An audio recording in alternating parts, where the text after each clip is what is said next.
Welcome back to AP World History. This is Chapter 31. We've been talking about the Cold War.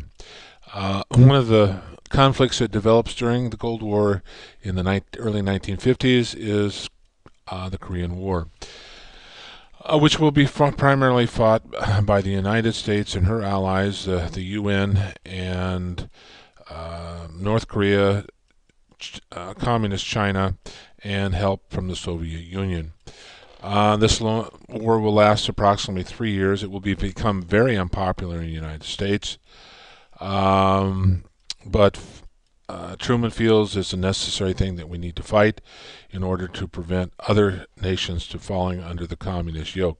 You have to understand that the communists want to spread their ideology throughout the world, and we want to hold them back or contain them and promote democracy and human rights and civil rights and so forth. So we're going to get locked into this this battle.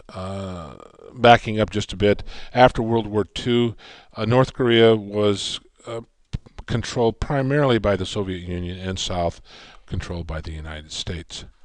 Battle of Incheon, which is in the middle of Korea, was launched by MacArthur to regain the initiative, and they did. They pushed the South Koreans back to the Yalu River, or the North Koreans back to the Yalu River. And at that point, the Chinese came across the border to aid the North Koreans and pushed the Americans and her allies back to about the 39th parallel. Eventually, a ceasefire has been arranged. There is still hostilities between North Korea and South Korea to this day, and America has a large military presence in South Korea to protect South Korea and eventually Japan from being overrun by the North Koreans. This shows a picture of a dead Chinese soldier during the Korean War. This shows the battle lines from 1950 to 1953, and you can see that the Americans did push close to the Yalu River, but then were pushed back. And then by July 27th, 1953, eventually this is going to be the armistice line dividing the North from the South. Under Eisenhower, he will become president after Truman is left office. He will continue the policy of containment. He will also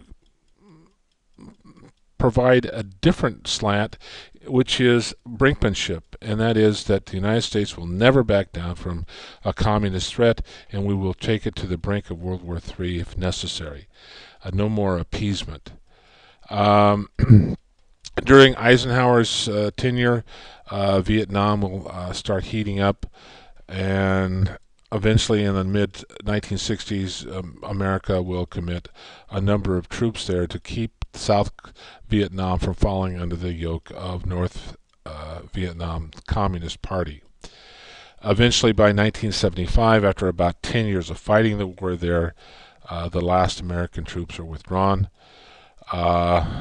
And Vietnam, eventually, South Vietnam will be taken over by the North Vietnamese, and it will become a communist nation.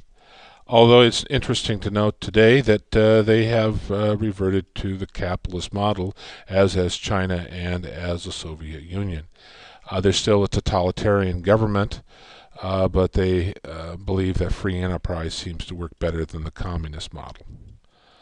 So this brinkmanship, Dulles was the Secretary of State who came up with the idea, and Eisenhower, President of the United States, endorses it, and that simply we're not going to back down. Eisenhower was enamored loved nuclear weapons more so than conventional weapons, and so a large part of the military budget went to building bombers and bombs and missiles to counter the Soviet threat. When Kennedy comes in, he will take a more balanced approach, and he will commit both to the nuclear arms arsenal as well as conventional weapons to fight the communists. Here shows Vietnam in the red. Ho Chi Minh was the leader of the communists in North Vietnam. He fought against the French, and he will fight against the Americans. And eventually, by 1975, Vietnam will become unified under the communist leadership.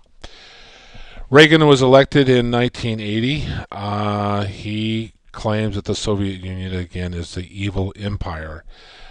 During the 1980s, we will help Afghanistan, which is being occupied by the Soviet Union, to fight back. And interesting now, we're fighting a war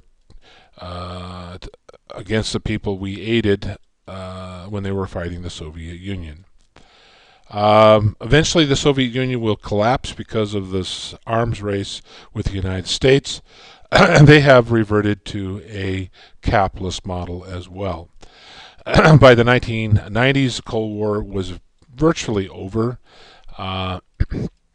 Reagan, he was architect of bringing the Soviets to their knees. In terms of culture and society in the West, women will increase in the workforce, and they will be more politically active in the 70s and 80s and 90s. Family rights increase, more divorces, abortion laws, birth control. Birth rate will start to decline in the 1960s. There was something called the baby boomers after World War II, and there will be a significant increase in the number of children born in America. But by the 60s, late 60s, this is tapered off. Women are going to be part of the workforce. The feminist movement now, National Organization Women, this is in the United States, and in Europe and other places, women are going to demand more rights in the workplace and in the political arena. As far as culture is concerned during this time, there's a number of innovations. Francis Crick and James Watson discovered the DNA, the things that make up our body. Pulp culture, music, there seems to be more of a generation gap between the old and the new. Social science turned to mass media in collection of trends and collecting data to try to figure out where this society was going. Coca-Cola certainly becomes the drink of the world. The Beatles will become a sensation in the 60s. Certainly more premarital sex will be evident in the Western culture. Sexual behavior certainly has changed. It shows a picture of good old Coca-Cola, the real thing. Particularly like Pepsi, but if you like Coke, I guess that's okay. This shows the Beatles, and there's attraction to the younger generation. Of course, a lot of people believe that if you listen to their music, you would be a juvenile delinquent. Of course, I have to agree with that. I was a juvenile delinquent, and I listened to the Beatles. The Soviet Union was able to build its status as a world power by pushing westward in terms of modernization. They never really solved their agricultural problems, but they certainly did build up a tremendous industry, weapon development. They will become a leading power in the world in terms of third world nations.